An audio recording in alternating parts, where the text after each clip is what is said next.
Tamos Tech. Last year when I uploaded a video describing my Optiplex 330 gaming rig, I had quite a lot of comments, which I really appreciate, guys. A lot of you are asking about the internals of the PC and what it can be upgraded to. So I'm just going to go through a few bits with you today, show you the inside of the PC and just also what you can really do with it inside. So, first up, to get the Optiplex 330 open, really straightforward. There's like a switch thing at the back. You pull it, pull the side panel off. Okay, the only tool you'll probably ever need with it is this, which is just a crosshead screwdriver. People do tend to recommend that you use anti-static wrist straps, but I've been messing around with hardware for years. I've never used them and I've never broken anything. So, inside, as you can see, you've got my graphics card, which is the R7 240. Got the processor, which is under this big heatsink and fan at the front. Got a CD drive, whoever uses them anymore. And then underneath there I've got a hard drive, which is the 500GB one that I put into it. Actually no, it's a terabyte, I think. I can't remember.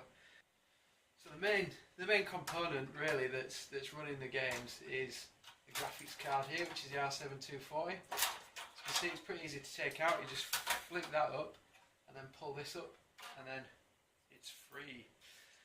Because it's a low profile card, the VGA port has had to be what looks like side chained on the end onto a separate port.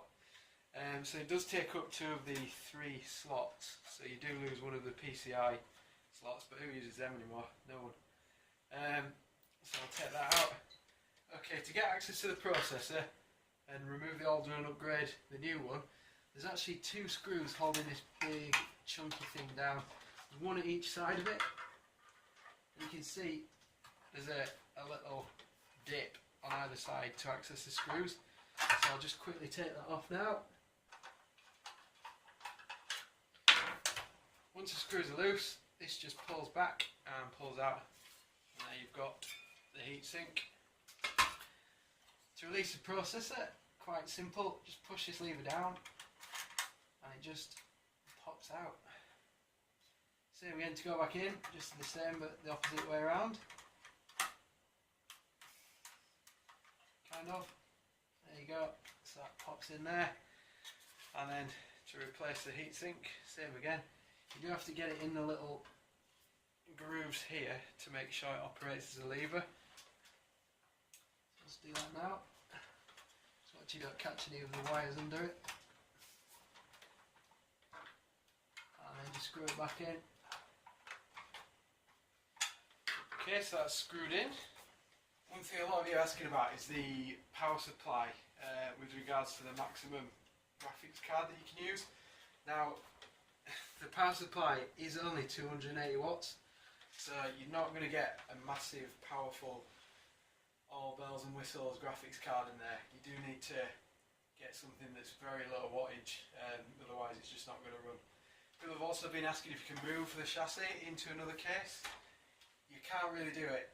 Dell have their screw holes for the motherboard in the places they want them in, so you can't move it into someone else's case from another manufacturer. Okay, so we'll take a look at the RAM next. The RAM is actually crammed under the optical drive and just to the side of the hard drive base. So to get the optical drive out, there's a little blue notch here. Just pull that and then wiggle the optical drive and it should come out. I'm not going to disconnect it because there's not really much point. As you can see, I've actually got 2 hard drives in here. One's not connected up. Now, the reason for that is the power supply won't support 2 full-size hard drives. It will support, with the graphics card I'm using, it will support 1 full-size desktop hard drive and a laptop hard drive or SSD, because they're a lot lower power. So the RAM is just down here. To release it, just press the 2 little buttons that are holding it in and then pull the RAM up have it. So to replace the RAM, if you're upgrading it or if you just want to put it back in, just take your stick, put it in the slot the right way. You better tell which is the right way because one side is shorter than the other. So just line it up with the way it's laid out in the slot. Once it's in, give it a firm press. The notches should just click on anyway. If they don't, you might have to manually push them in by hand. Same again for the second stick. I have read online you can use two 4GB sticks of RAM with the Opticalplex 330, but that's going to set you back quite a lot because DDR2 is not cheap because it's no longer mass produced. To put the optical drive back in, all you do is reverse the process that you did to get it out. So you slot it back in the slots, push it forwards and it just locks in automatically. Graphics card.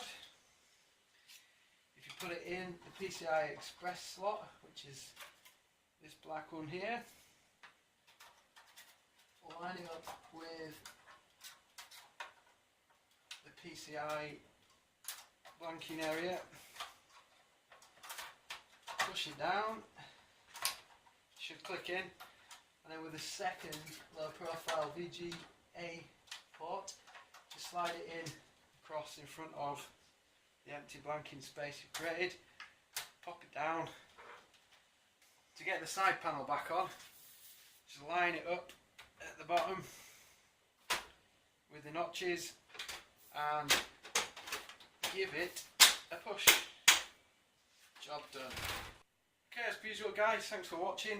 If you do have any questions about the gaming rig that I have built, stick it in the comments and I will get back to you as soon as I possibly can.